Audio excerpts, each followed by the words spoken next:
தலைமை கழக பேச்சாளர்.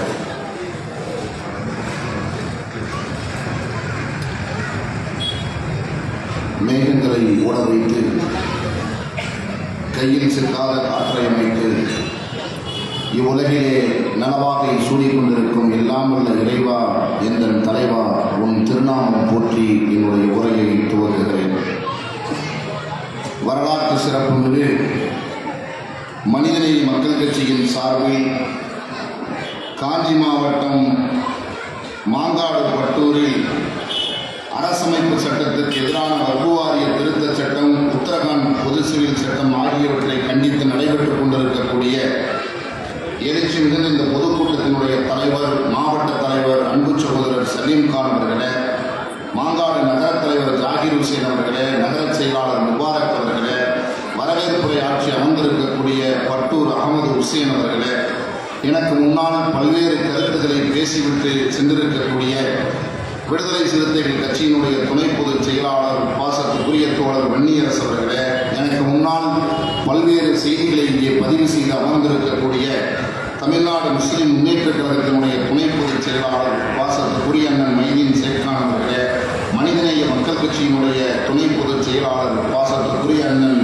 தாம்பரம் எம் யாக்கூப் அவர்களே, முன்னிலை பொறுப்பை வகித்துக் கொண்டிருக்கக்கூடிய தமிழ்நாடு முஸ்லிம் முன்னேற்ற கழகம் மற்றும் மனிதநேய மக்கள் கட்சியினுடைய ஆற்றல் மிகு தளபதிகளே, உங்கள் அனைவரின் மீதும் இங்கே திரளாக கொள்ளிருக்கின்ற பெரியோர்களே, தாய்மார்களே, இளைஞர்களே, மாணவர்களே, ஜமாத் பெரியோர்களே, ஆலயம் பெருந்தகைகளே, காவல்துறை நண்பர்களே, உள்ளதை உள்ளபடி குறிப்பிடுத்திக் கொண்டிருக்கின்ற உளவுத்துறை தோழர்களே, உங்கள் அனைவரின் மீதும் ஏக இறைவனின் சாந்தியும் சமாதானமும் நின்று நிலவட்டுமாக என்று பிரார்த்தித்து என்னுடைய உரையை துவக்குகிறேன். அஸ்ஸலாமு அலைக்கும் வரஹ்மத்துல்லாஹி வபரகாத்துஹு.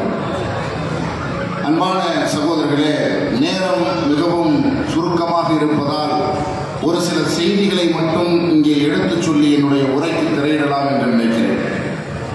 இந்திய தேசத்தின் அரசமைப்பு சட்டத்துக்கு எதிராக இந்திய திருநாட்டின் பாராளுமன்றத்தில் கடந்த 11 ஆண்டுகால நரேந்திர மோடி ஆட்சி எத்தகைய சட்டங்களை கொண்டு வருகிறதோ, இந்த சட்டம் இவர்களுக்கு பலனளிக்கக்கூடியது என்று யாரை நோக்கிய சட்டமாக பாரதிய ஜனதா அரசு நிறைவேற்றுகிறதோ அவர்கள்தான் அந்த சட்டங்களை எதிர்த்து இந்தியாவை ஸ்தம்பிக்க வைக்கக்கூடிய போராட்டங்களை முன்னெடுத்திருக்கிறார்கள். மறந்துவிடக் கூடாது. மாணவர்களின் திறனை மேம்படுத்துவதற்காக நீட் தேர்வு என்ற ஒரு தேர்வை கொண்டு வருகிறோம் என்று சொன்னார்கள். நாடு முழுவதும் மாணவ சமுதாயம் வீதியிலே இறங்கி போராடினார்கள். அதே போன்று விவசாயிகளின் வாழ்வாதாரத்தை பெருக்குவதற்காக 3 வேளாண் சட்டங்கள் என்று இந்திய தேசத்தின் பாராளுமன்றத்திலே முன்மொழிந்தார்கள். இதுவரை இந்திய வரலாற்றில் இல்லாத அளவிற்கு விவசாய பெருங்குடி மக்கள் ஓராண்டுகளை கடந்து டெல்லியினுடைய வீதிகளை ஸ்தம்பிக்க வைக்கக்கூடிய போராட்டத்தை மோடி அரசு முன்மொழிந்த வேளாண் திருத்த சட்டத்துக்கு எதிராக போராடினார்கள். என்ன சொன்னார்? விவசாயிகளுக்காக இந்த சட்டம் என்று சொன்னார்கள். விவசாயிகள் அந்த சட்டத்தை எதிர்த்து போராடினார்கள். அதே போன்று முஸ்லிம் பெண்களை பாதுகாப்பதற்காக முத்தலாக் தடை சட்டம் என்றார்கள். சாலை சாலையாக இந்திய தேசத்தின் வீதிகளிலே முஸ்லிம் பெண்கள் முத்தலாக் தடை சட்டத்துக்கு எதிராக போராடினார்கள். காஷ்மீர் மக்களின் நலனுக்காக 370 ரத்து என்று சொன்னார்கள். காஷ்மீரிகள் அங்கே இரவு பகலாக போராட்டத்தை முன்னெடுத்தார்கள். ராணுவ வீரர்களின் நலனுக்காக அக்னிபாத் திட்டம் என்று சொன்னார்கள். அக்னிபாத் திட்டத்துக்கு எதிராக ஒட்டுமொத்த ராணுவ வீரர்களும் களத்திலே இறங்கி போராடினார்கள். இன்று என்ன சொல்கிறார்கள்? வக்ஃப் வாரிய சொத்துக்களை பாதுகாப்பதற்காக வக்ஃப் திருத்த சட்டம் என்று சொல்கிறார்கள். பழமொழியை பார்த்திருப்போம். தமிழ்நாட்டில் தான் பழமொழி சொல்லுவான், சீனி சக்கர சித்தப்பா சீட்ல நக்கப்பான். மோடியுடைய அரசு எந்த நலனுக்காக இந்த சட்டம் இந்த திட்டம் என்று சொல்கிறதோ அது அந்த சமுதாயத்தை நசுக்கக்கூடிய திட்டமாகத்தான் இதுவரை கடந்த 11 ஆண்டு காலம் மோடி ஆட்சி செய்திருக்கிறது என்று சொன்னால் என் வார்த்தை மிகையாகாது. எனக்கு முன்னால் பேசியவர்கள் எல்லாம் வக்ஃப் வாரிய திருத்த சட்டத்தை பற்றி பேசினார்கள். நான் கேட்கிறேன், வக்ஃப் சொத்துனா முதல்ல என்ன அது தெரியுமா? தமிழ்நாட்டில் மட்டுமல்ல, இந்தியாவில் செயலாற்றிக் கொண்டிருக்கின்ற பல்வேறு பள்ளிவாசலுடைய முத்தவழிகளுக்கு தெரியாது. வக்ஃப் சொத்துனா வக்ஃப் என்றால் இறைவனுக்காக அர்ப்பணிக்கப்பட்ட பொருள் என்று அர்த்தம். இறைவனுக்காக அர்ப்பணிக்கப்பட்ட பொருள் அது ஒரு முறை அர்ப்பணித்து விட்டால் அதை திரும்ப யாராலையும் எடுக்க முடியாது. தம்பி ஜெயினுலாபுதீன் சொன்னானே, ஒரு முறைதான் வக்ஃபு செய்ய முடியும். வக்ஃபு செஞ்சா யாராலும் திரும்ப பெற முடியாது. யாருக்காக வக்ஃபு செஞ்சா? இறை பணியாற்றுவதற்காக, பள்ளிவாசல்களிலே அரபு பாடசாலைகள் நடத்துவதற்காக, கல்லூரி வளாகங்கள் கட்டுவதற்காக, இஸ்லாமிய ஏழை மாணவர்களின் கல்வி பயிற்றுக்காக, வருமானம் ஈட்டுவதற்காக இறைவனின் பெயரால் அர்ப்பணிக்கப்பட்ட சொத்துக்கள் வக்ஃபு சொத்துக்கள் என்று முஸ்லிம்களால் அழைக்கப்படுகிறது. இது அமித்ஷாவினுடைய அப்பன் வீட்டு சொத்தா? நரேந்திர மோடியுடைய அப்பன் வீட்டு சொத்தா? முஸ்லிம்கள் தங்களுக்குள்ளாகவே மேலாண்மை செய்து கொண்டிருக்கின்ற இந்த வக்ஃபு வாரிய விவகாரத்தில் தலையிடுவதற்கு அமித்ஷாவுக்கு அதிகாரம் கொடுத்தது யார்? நரேந்திர மோடிக்கு அதிகாரம் கொடுத்தது யார்? இந்திய தேசத்தினுடைய அரசமைப்பு சட்டத்துக்கு எதிரானது நரேந்திர மோடி கொண்டு வந்திருக்கின்ற வக்ஃபு வாரிய திருத்த சட்டம். ஒரு விஷயத்தை இந்த மாநாட்டு பட்டூரிலே சொல்கிறோம். இந்திய அரசமைப்பு சட்டத்துக்கு எதிராக எத்தகைய சட்டத்தை மோடி அல்ல அவங்க அம்மா புருஷ கொண்டு வந்தாலும் அந்த சட்டத்தை எங்கள் கால் செருப்புகளை ஏற்றுக்கோமா? அனைவருக்கும் சமம் என்று சொல்லுகின்ற அம்பேத்கருடைய சட்டம், அரசமைப்பு சட்டம், அதை தூக்கி குப்பையிலே புதைத்து விட்டு எவனாவது ஒரு சட்டத்தை கொண்டு வந்தா செருப்பு பிஞ்சிரும் சொல்றோம். ஏன் இந்த சட்டம் அரசமைப்பு சட்டத்துக்கு எதிரானது? இந்திய தேசத்தினுடைய அரசமைப்பு சட்டம் பிரிவு 26 என்னடா சொல்றது? இந்தியாவிலே வாழுகின்ற எந்த குடிமகனும் அவன் இந்துவாக இருக்கலாம், முஸ்லிமாக இருக்கலாம், கிறிஸ்தவனாக இருக்கலாம், பார்சியாக இருக்கலாம், புத்தனாக இருக்கலாம், ஜெயினனாக இருக்கலாம், அவனுடைய மத சுதந்திரத்திலே, அவனுடைய மத வழிபாட்டு தலங்களுடைய நிர்வாக விஷயத்தில் எவனாலையும் எந்த கொம்பனாலையும் தலையிடக்கூடாது என்று அரசமைப்பு சட்டம் பிரிவு 26 பேசுது. வக்ஃபு சட்டம் என்ன? நரேந்திர மோடி வீட்டு சொத்தை பராமரிக்கிற சட்டமா? எங்களுடைய சொத்தை நாங்கள் பராமரிக்கிற விஷயத்தில் மோடிக்கு ஏன் மூக்கு வைக்குது? அமித்ஷாவுக்கு ஏன் மூக்கு வைக்கிறது? பாரதிய ஜனதா கட்சியை சேர்ந்த பண்டார பரதேசிகளுக்கு ஏன் மூக்கு வைக்கிறது? இந்த வக்ஃபு சொத்தை அபகரிக்கணும். அண்ணன் சேக்கான் அவர்கள் சொன்னார்கள், இந்தியாவிலேயே 3 துறைகளுக்கு வக்ஃபு அதிகமான சொத்துக்கள் உண்டு. ஒன்று, இந்தியாவினுடைய பாதுகாப்பு பணியில் ஈடுபட்டிருக்கின்ற ராணுவம் அதிகமான சொத்து வச்சிருக்கு. அடுத்து இந்தியாவினுடைய ரயில்வே அதிகமான சொத்து வச்சிருக்குது. அடுத்தபடியாக முஸ்லிம்களுக்கு சொந்தமான வக்ஃபு வாரியம் தான் 9,40,000 ஏக்கர் நிலங்களை கொண்டிருக்கிறது. அதான் அவனுக்கு எரியுது. நிலப்பரப்போடு நீங்கள் ஒப்பிட்டு பார்த்தால் கோவா மாநிலம் முழுவதும் வக்ஃபு வாரியத்துக்கு சொந்தமாக இருந்தால் எப்படி நீங்க கற்பனை பண்ணி பார்த்தீங்களோ அந்த கோவா மாநிலத்துக்கு ஈக்குவலான நிலப்பரப்பை கொண்ட ஒரு வாரியம் இந்தியாவிலே முஸ்லிம்களுடைய வக்ஃபு வாரியம். அதான் உங்களுடைய கண்ணு உறுத்துது. என்ன சொல்றான்? வக்ஃபு வாரிய திருத்த சட்டத்தை கொண்டு வந்து மாவட்ட ஆட்சித் தலைவர்களுக்கே முழு அதிகாரம். எல்லா பேரும் புரிஞ்சுக்கிற மாதிரி ஒரு சில செய்திகளை சொல்றேன். என் அன்பிற்குரிய தொப்புள் கொடி உறவுகள், இந்து சகோதரர்கள் புரிந்து கொள்ள வேண்டும். இந்த மாங்காட்டு பட்டூரில் ஒரு வக்ஃபு சொத்து இருக்குதுன்னு வைங்க. அந்த வக்ஃபு சொத்தை என்னோட சொத்து அப்படின்னு சொல்லி நெடுஞ்சாலைத்துறை உரிமை கோருகிறது அல்லது பொதுப்பணித்துறை உரிமை கோருகிறது. அப்படி உரிமை கோரினால் அந்த இடம் வக்ஃபோட சொத்துன்னு சொல்லி முஸ்லிம்கள் தரப்பிலே வக்ஃபு வாரியத்தில் போய் புகார் கொடுப்பாங்க. அந்த இடம் யாருக்கு சொந்தம் என்று எந்த அரசு துறையோ அல்லது தனியாரோ உரிமை கோருகிறார்கள் என்று சொன்னால் அவர்களும் அவர்களுடைய ஆவணங்களின் அடிப்படையில் வக்ஃபு வாரியத்தின் கீழ் இயங்கிக் கொண்டிருக்கின்ற நீதிபதிகளை கொண்டு விசாரணை நடத்தி தீர்ப்பு வழங்கிக் கொண்டிருக்கின்ற வக்ஃபு வாரிய தீர்ப்பாயம் என்ற நீதிமன்றங்கள் இன்னைக்கு வரைக்கும். இப்ப நடைமுறை சட்டம் அந்த இடம் யாருக்கு சொந்தம் அப்படிங்கிற வழக்கு நார்மலா சாதாரணமா இருக்கக்கூடிய நீதிமன்றங்களில் எத்தகைய நடைமுறைகள் பின்பற்றப்படுகிறதோ அதே மாதிரி வக்ஃபு வாரிய தீர்ப்பாயத்திலும் வழக்கு தாக்கல் செய்யப்படும். வக்ஃபு வாரியத்தினுடைய சொத்து என்று சொன்னால் முஸ்லிம்களின் தரப்பில் ஆவணங்களை கொடுக்கணும் அல்லது அதுக்கு யார் உரிமை கொண்டாடுகிறார்களோ அந்த தரப்பு ஆவணங்கள் சரிபார்க்கப்பட்டு அந்த ஆவணங்கள் யார் பக்கம் சாதகமாக இருக்கிறதோ அவர்களுக்குத்தான் அந்த சொத்து சொந்தம் என்று இன்னைக்கு வரைக்கும் தீர்ப்பு கொடுத்துட்டு இருக்காங்க நீதிமன்றத்தின் மூலமாக. ஆனால் இந்த வக்ஃப் வாரிய திருத்த சட்டம் என்ன சொல்றான்? மாவட்ட ஆட்சியருக்கு முழு அதிகாரம் என்று சொல்கிறான். மாவட்ட ஆட்சியர்களிடம் முழு அதிகாரம் என்று சொன்னால் முஸ்லிம்கள் தரப்பு வக்ஃப் சொத்துன்னு சொல்லி ஆவணங்களை காட்டினா அதை நான் பார்க்க மாட்டேன், இது அரசுக்கு சொந்தமானது என்று அடாவடித்தனமாக கலெக்டர் தீர்ப்பு சொன்னாலும் அதை முஸ்லிம்கள் தரப்பு ஏற்றுக்கொள்ள வேண்டும் சொல்றாங்க. இதை எப்படி நாங்கள் ஏற்றுக்க முடியும்? முஸ்லிம்களை அன்றாடம் கோமாளிகளாக நினைத்துக் கொண்டு பாபரி பள்ளிவாசல் விவகாரத்தை போன்று ஏமாற்றி விடலாம் என்று நினைத்தால் பாரதிய ஜனதா கட்சியை சேர்ந்த வகைராக்களே அது ஒரு காலத்திலும் இனிமேல் ஏமாற்ற முடியாது. அன்னைக்கு பாபரி பள்ளிவாசல் முதலாக இடிக்கப்பட்ட காலகட்டத்திலே முஸ்லிம்களிடம் கல்வி அறிவில்லை, அரசியல் விழிப்புணர்வு இல்லை. இன்னும் குறிப்பாக இந்திய தேசத்திலே உறங்கிக் கொண்டிருந்த இஸ்லாமியர்களை தட்டி எழுப்பி விழிப்புணர்வு ஊட்டிய தமிழ்நாடு முஸ்லிம் முன்னேற்ற கழகம் இல்லை. இன்று நாங்கள் இருக்கிறோம். விட்டுருவோமா? 1949 பாபரி பள்ளிவாசல் ஒரு புறம் சுவர் இடிக்கப்பட்டு பள்ளிவாசலுக்குள்ள 3 சிலையை வச்சான். அங்க இருக்கக்கூடிய முஸ்லிம்கள் போய் புகார் கொடுத்தான். கலெக்டர் காவல்துறை சிலையை தூக்கி வெளியே வச்சுட்டு பள்ளிவாசல முஸ்லிம்க்கு ஒப்படைச்சிருக்கணும். அதை செய்யாம என்ன தெரியுமா செஞ்சா? அந்த மாவட்ட ஆட்சித்தலைவர் கே நையார் என்று சொல்லக்கூடிய அயோக்கியனுக்கு தகவல் கொடுத்தா கே நையார் வந்து பள்ளிவாசல முதல்ல பூட்டுறான்னு சொன்னார். அன்று பூட்டப்பட்டது பாபரி பள்ளிவாசல்.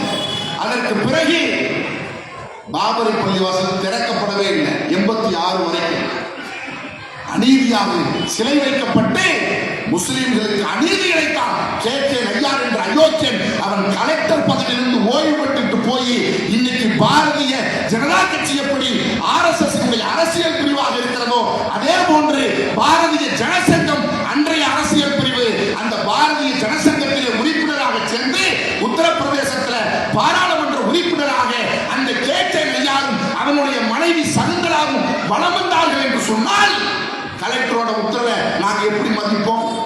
கலெக்டர்கள் மீது எங்களுக்கு எப்படி நம்பிக்கை வரும்? மாவட்ட ஆட்சித்தலைவர்களுக்கு முழு அதிகாரம் சொல்றான். இன்னொன்று என்ன தெரியுமா சொல்றான்? இன்னைக்கு வக்ஃப் வாரியத்தினுடைய தலைவராக, வக்ஃப் வாரியத்தினுடைய முதன்மை செயல் அலுவலராக, CEO என்று சொல்லக்கூடிய செயல் அலுவலராக, வக்ஃப் வாரியத்தினுடைய கண்காணிப்பாளராக, வக்ஃப் வாரியத்தினுடைய ஆய்வாளராக முஸ்லீம் அல்லாதவர்கள் வர முடியாது. சட்டம் இன்னைக்கு நடைமுறையில் இருக்கின்ற சட்டம், புது சட்டம், மோடி கொண்டு வர சட்டம் என்ன தெரியுமா சொல்லுது? வக்ஃப் வாரிய தலைவராக முஸ்லீம் அல்லாதவர்களை நியமிக்கலாம். வக்ஃப் வாரியத்தில் அதிகாரமிக்க பதவியாக இருக்கக்கூடிய CEO என்று சொல்லக்கூடிய முதன்மை செயலாளராக ஒரு முஸ்லீம் அல்லாதவரை நியமிக்கலாம். கண்காணிப்பாளராக, ஆய்வாளராக முஸ்லீம் அல்லாதவரை நியமிக்கலாம் என்று சொல்கிறது. இதை எப்படி நாங்கள் ஏற்றுக்குவோம்? ஒரு பான சொத்துக்கு ஒரு சோறு தான் வரும். அதே பாபரி பள்ளிவாசலுடைய வரலாற்றை நான் இங்கே சுட்டிக்காட்ட விரும்புகிறேன். உளவுத்துறை தோழர்களே, குறிப்பிடுத்திக் கொள்ளுங்கள். பாபரி பள்ளிவாசல் விவகாரத்தில் எத்தகைய அநீதி இழைக்கப்பட்டது? முஸ்லிம் அல்லாதவர்களிடம் அந்த முஸ்லிம்களுக்கு சொந்தமான சொத்து விவகாரங்களில் உரிமையை, அதிகாரத்தை கொடுத்தால் என்ன நடக்கும்? 49 சிலை வச்சு பூட்டின கலெக்டர் முஸ்லிம் அல்லாதவன் கே நையார் அத்துமீறி வைக்கப்பட்ட சிலைக்கு சட்டப்பூர்வமாக பூஜை நடத்துவதற்கு அனுமதி கொடுத்தவன் 1986 பிப்ரவரி மாதம் 1ஆம் தேதி உத்தரவு போட்டவன் KM பாண்டே என்று சொல்லக்கூடிய ஒரு நீதிபதி. அவன் உத்தரவு போட்டு அடுத்த வாரங்களிலே ஃபைசாபாத் மாவட்ட நீதிபதியாக இருந்தவனுக்கு உயர் நீதிமன்ற நீதிபதியாக பதவி உயர்வு கொடுக்கப்பட்டது. பாபரி பள்ளிவாசலுக்குள்ள வச்ச சிலைய பூஜைக்கு திறந்து போட்டதற்காக அவன் ஹைகோர்ட் ஜட்ஜு பதவி வாங்கிட்டு போனான். 2010 அலகாபாத் நீதிமன்றத்தில் தீர்ப்பு வாசிக்கப்பட்ட போது 3 நீதிபதிகள் குழு தீர்ப்பு சொன்னது. அதில் தலைமை நீதிபதியாக இருந்தவர் சுதீர் அகர்வால் என்று சொல்லக்கூடிய ஒரு நான் முஸ்லிம். அந்த சுதீர் அகர்வால் இடிச்சவனுக்கு 2 பங்கு, இழந்த முஸ்லிம்களுக்கு 1 பங்கு தீர்ப்பு சொன்னான். அடுத்து அவன் பாராளுமன்ற உறுப்பினராக பதவி உயர்த்தப்பட்டான். இறுதியாக பாபரி பள்ளிவாசல் இடித்தது தவறு, பாபரி பள்ளிவாசல் இடிப்பு இந்தியாவிலே மிகப்பெரிய பயங்கரவாதம் என்று தீர்ப்பு வாசித்த ரஞ்சன் கோகாய் இன்று ராஜ்யசபா உறுப்பினராக பாரதிய ஜனதா கட்சியிலே பதவி வாங்கிக் கொண்டு அமர்கிறார் என்று சொன்னால், முஸ்லிம் அல்லாதவர்கள் கையில முடிவெடுக்கக்கூடிய அதிகாரத்தை கொடுத்தால் என்ன நடக்கும்? பைத்தியம் கூட செஞ்சு எவ்வளவு பெரிய அயோக்கியத்தனத்தை செய்கிறார்கள். இது இந்திய தேசத்தில் 2022 உச்ச நீதிமன்றத்தில் ஒரு வழக்கு தாக்கல் செய்யப்பட்டது. அஸ்மித் மகாஜன் என்று சொல்லக்கூடிய பிஜேபி தலைவர்களில் ஒருவன் வழக்கு போடுறான். வழக்கில் என்ன தெரியுமா கேட்கிறான்? சிஇஓ என்று சொல்லக்கூடிய வக்ஃப் வாரியத்தில் முதன்மை செயலாளராக முஸ்லிம்கள் மட்டும்தான் பணியமர்த்த முடியும் என்ற விதியை எடுத்து முஸ்லிம் அல்லாதவர்களையும் அந்த பதவியை அமர்த்தலாம் என்ற ஒரு உத்தரவை தர வேண்டும் என்று உச்ச நீதிமன்றத்தில் வழக்கு போடுறான். வழக்கையும் நீதிபதிகள் விசாரித்தார்கள். விசாரித்து சொன்னா, எப்படி இந்து அறநிலைத்துறையிலே தேவஸ்தான போர்டுகளிலே துப்புரவு பணியாளர் கூட இந்து அல்லாதவங்களை எடுக்க மாட்டோம். நீங்க போய் தேவஸ்தானத்துல கக்கூஸ் கழுவுற வேலைக்கு கூட முஸ்லீமோ கிறிஸ்துவனோ போக முடியாது. அப்படி ஒரு சட்டத்தை நீங்க வச்சுக்கிட்டு வக்ஃப் வாரியத்திலே அதிகாரமிக்க பதவிகளே நீங்க முஸ்லீம் அல்லாதவரை போடணும்னு சொல்றது சட்டத்துக்கு புறம்பானது, இந்தியாவினுடைய இறையாண்மைக்கு புறம்பானது என்று சொல்லி அந்த வழக்கை தள்ளுபடி செய்து உச்சநீதிமன்றம் 2022 தீர்ப்பு கொடுத்துச்சுன்னு சொன்னா, எந்த உச்சநீதிமன்றத்தால் தள்ளுபடி செய்யப்பட்ட அந்த விவகாரத்தை இன்னைக்கு பாராளுமன்றத்தில் வச்சு சட்டப்பூர்வமாக்குவதற்கு இந்த பிஜேபி கும்பல் துடியாய் துடிக்கிறது என்று சொன்னால், இந்த வக்ஃப் வாரிய திருத்த சட்டம் உச்சநீதிமன்றத்தின் தீர்ப்புக்கு எதிரான சட்டம் என்பதை என் அன்பிற்கிணைய சகோதரர்கள் புரிந்து கொள்ள வேண்டும். அது மட்டுமல்ல, அண்ணன் தம்பியா மாம மச்சானா இன்னைக்கு முஸ்லிம்களும் இந்துக்களும் வாழ்றோம். பெரும்பான்மையான நாடு முழுவதும் பெரும்பான்மையான பள்ளிவாசல்களிலே மக்ரிப் தொழுகைக்கு பின்னாடி பாருங்க, இந்து சகோதரர்கள் தங்களுடைய குழந்தைகளை கொண்டு வந்து இந்து தாய்மார்கள் பள்ளிவாசலுக்கு வெளியே நின்று மந்திரிச்சு போறதுக்காக நின்றுப்பாங்க.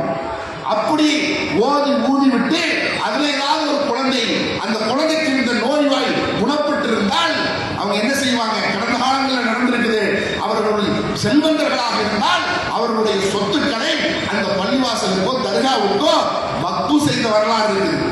எனக்கு சொந்த ஊர் பழனி. பழனி மலைக்கு கீழே அடிவாரத்தில் கற்பனை கூட செஞ்சு பார்க்க முடியாது. இன்னைக்கு செல்வராஜ் என்று சொல்லக்கூடிய ஒரு கவுண்டர் சமுதாயத்தை சேர்ந்த ஒரு செல்வமான் முஸ்லிம்களுக்கு பழனியில பள்ளிவாசலுக்கு 3 கடையை, அவர் காம்ப்ளெக்ஸ்ல இருந்த 3 கடையை வக்ஃப் செஞ்சு கொடுத்தார். அது நிகழ்காலம். ஆனால் இந்த வக்ஃப் வாரிய திருத்த சட்டம் அமல்படுத்தப்பட்டால் என்ன சொல்றான்? முஸ்லிம்கள் மட்டும்தான் வக்ஃப் செய்ய முடியும். அப்படி யாராவது வக்ஃப் செய்யணும்னு நினைச்சீங்கன்னா 5 வருஷம் முஸ்லீமாக இருந்தால் மட்டும்தான் வக்ஃப் செய்ய முடியும் என்ற ஒரு விதியை கொண்டு வந்து முஸ்லிம்களுக்கும் இந்துக்களுக்கும் இருக்கக்கூடிய அந்த இணைப்பை, பிணைப்பை அறுத்து விடுவதற்கான பணியை இந்த வக்ஃப் வாரிய திருத்த சட்டம் செய்கிறது என்று சொன்னால், இந்த சட்டத்தை கடுமையாக எதிர்க்க வேண்டும். கடுமையாக என்று சொன்னால், எனக்கு முன்னால் பேசிய அண்ணன் சேட்டான் அவர்கள் சொல்றதை போன்று அடுத்த மாசம் தாக்கல் செய்யலான் இருக்கிறான். பாபரி பள்ளிவாசல் விவகாரத்தில் ஏமாந்துட்டோம், அது ஒரு பள்ளிவாசல். இந்த விவகாரத்திலே நாம் ஏமாந்தோம் என்று சொன்னால் எத்தகைய கொடுமைகள் நடக்கும் என்பதை நீங்கள் சிந்தித்து பார்க்க வேண்டும். இன்னைக்கு மாங்காட்டுப்பட்டூர்ல ஒரு பள்ளிவாசல் இருக்கு. இந்த பள்ளிவாசல், இந்த சட்டம் அமுல்படுத்தப்பட்டால் என்ன செய்யணும் தெரியுமா? இந்த நிர்வாகிகள், இந்த சட்டம் அமுல்படுத்தப்பட்ட 60 நாட்களுக்குள் இந்த பள்ளிவாசல் எப்போ கட்டப்பட்டுச்சு, இந்த பள்ளிவாசலுக்காக நிலத்தை கொடுத்தது யார், எப்ப இந்த தேதியில வக்ஃப் செஞ்சாங்க என்கின்ற விவரங்களை கலெக்டர் அலுவலகத்தில் தாக்கல் செய்ய வேண்டும். இல்லைன்னு சொன்னா அது பள்ளிவாசல் வக்ஃப் சொத்தாக பார்க்கப்பட மாட்டாது, மாறாக அரசு சொத்தாக பாதிக்கப்படும் என்ற ஒரு அயோக்கிய திட்டத்தை இன்று சட்டமாக்கி வைத்துக் கொண்டு துடியாய் துடித்துக் கொண்டிருக்கிறார்கள் என்று சொன்னால், இதை கடுமையாக எதிர்க்க வேண்டிய கடமையும் பொறுப்பும் நமக்கு இருக்கிறது என்பதை இந்த நேரத்தில் பதிவு செய்து கொண்டு, வக்ஃப் வாரிய திருத்த சட்டத்திற்கு எதிராக நாடு முழுவதும் மக்களை அணிதிரட்ட வேண்டும்.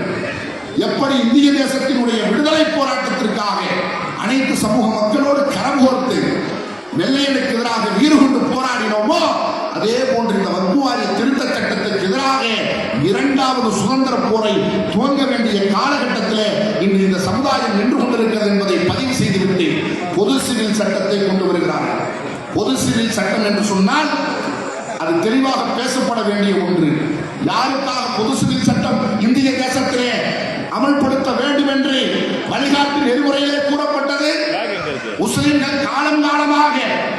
இந்திய தேசம் அடிமைப்பட்டிருந்த காலகட்டத்திலேயே சரியத் திட்டத்தை தான் நாங்கள் பின்பற்றிட்டு வரோம். எங்களுடைய திருமணம், விவாகரத்து, நாங்கள் தத்தெடுப்பது, சொற்பாக பிரிவினை, இது எல்லாமே முஸ்லிம்களுக்கு சொந்தமான அந்த சரியத் சட்டத்தின் அடிப்படையில் தான் இன்னைக்கு நேரத்தில் இந்தியா அடிமையாக இருந்த காலகட்டத்திலிருந்து நாங்கள் பின்பற்றிட்டு வரோம்.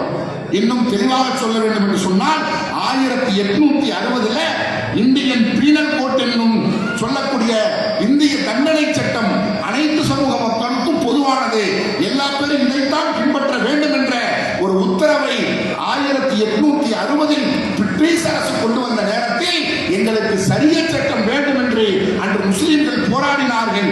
அதனுடைய விளைவு 1937 இந்தியாவில சரியத் சட்டம் அமல்படுத்தப்பட்டது. 1937 இந்தியா சுதந்திரம் அடைந்த பிறகும் அந்த சரியத் சட்டத்தை தான் முஸ்லிம்கள் பின்பற்றி வந்தோம். இந்திய தேசத்திலே அரசமைப்பு சட்டம் உருவாக்கப்பட்ட போதும் முஸ்லிம்கள் இந்த சரியத் சட்டத்தை தான் பின்பற்றிட்டு வந்தோம். இந்து சமுதாயத்தில் இருக்கக்கூடிய சாதி பாகுபாட்டை கலைக்க வேண்டும் என்பதற்காக, அங்கே கணவன் இறந்து விட்டால் மனைவி உடன்கட்டை ஏறுகின்ற அந்த அடிமைத்தனத்தை ஒழிக்க வேண்டும் என்பதற்காக உடன்கட்டை ஏற்றப்பட்ட அந்த கணவனும் மனைவியும் இறந்த பிறகு அவர்களுக்கு பிறந்த குழந்தையை யார் பராமரிப்பது என்பதை பற்றிய விவாதத்தில் அந்த அவர்களுக்கான சொத்துக்களை எப்படி பராமரிப்பது, அந்த குழந்தைக்கு கொண்டு போய் சேர்ப்பது என்கின்ற விவாதத்திற்காக உள்ளடக்கி அனைத்து இந்துக்களுக்கும் ஒரு யூனிஃபார்ம் கோடு கொண்டு வர வேண்டும் என்பதற்காக அது இந்துக்களுக்காக கொண்டு வரப்பட்ட இந்து கோடு பில் தான் பொது சிவில் சட்டமாக பேசப்பட்டதே தவிர முஸ்லிம்களுடைய சரியத் சட்டம் அல்ல என்பதை அண்ணாமலை போன்ற அயோக்கியர்கள் வரலாற்று புத்தகத்தை புரட்டி பார்க்க வேண்டும். முஸ்லிம்களுக்கு இனி இந்தியாவிலே இழப்பதற்கு ஒன்றுமில்லை. சரியத் சட்டத்தில் கை வச்சுட்டா முத்தலாக் தடை சட்டம் வந்துருச்சு, பொது சிவில் சட்டம், எல்லா சட்டத்தையும் கொண்டு வந்துட்டான். முஸ்லிம்கள் இழப்பதற்கு இந்தியாவில் ஒண்ணுமில்லை. எங்கிட்ட இருப்பது ஒரே ஒரு உயிர் தான்.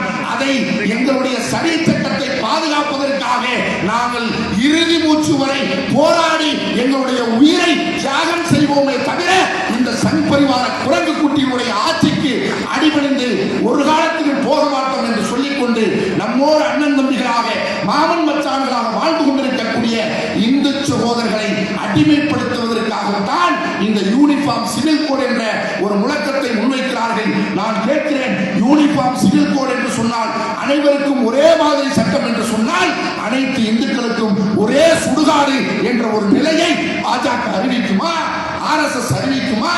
ஒரு சில இந்து சகோதரர்கள் இறந்து போனா ஒருத்தன் புதப்பா, ஒருத்தன் எதை எரிப்பா, இதுல எதை பொதுவாக்குவீங்க? ஒரு சில சகோதரர்கள் கோவில்ல கருப்புசாமிக்கு கிடா வெட்டுவான், ஹஜ்ராஜா போன்ற அயோக்கியர்கள் எல்லாம் செய்ய மாட்டான். இப்படிப்பட்ட நிலை இருக்கின்ற போது ஒவ்வொரு சாதிக்கென்று, ஒவ்வொரு குழுவுக்கென்று, ஒவ்வொரு மத வழிபாட்டு உரிமைகள் இருக்கிறது, பழக்க வழக்கங்கள் இருக்கிறது. அத்தனையும் சிதைப்பதற்காக கொண்டு வருகின்ற இந்த யூனிஃபார்ம் சிவில் கோடை ஒரு காலத்திலும் ஏற்க மாட்டோம். எனக்கு முன்னால் பேசிய யாக்கோப் அவர்கள் சொன்னார்கள், முஸ்லிம்கள் இல்லாத இந்தியாவை உருவாக்குவோம் என்று RSS கொக்கரிக்கிறது என்று தந்தை பெரியார் அன்றே சொன்னார். இந்து சகோதரர்களே, விழித்துக் கொள்ளுங்கள்.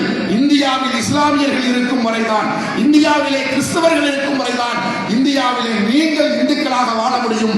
முஸ்லிம்கள் இல்லாத இந்தியாவில், கிறிஸ்தவர்கள் இல்லாத இந்தியாவில் நீங்கள் இந்துக்களாக வாழ முடியாது, சூத்திரராகத்தான் அடிமைப்படுத்தப்படுவீர்கள் என்று தந்தை பெரியார் சொன்னார்.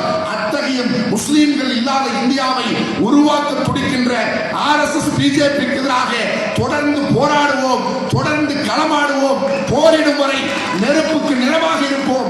இல்லை என்று சொன்னால் இந்திய மண்ணுக்கு உரமாக மாறுவோம். இனி இந்திய தேசத்தில் முஸ்லிம்களும் தலித்துகளும் கண்ணீர் வடிப்பது அவமானம், களத்தில் நிற்பதே தன்மானம் என்று கூறி வாய்ப்புக்கு நன்றி கூறி விடைபெறுகிறேன். நன்றி.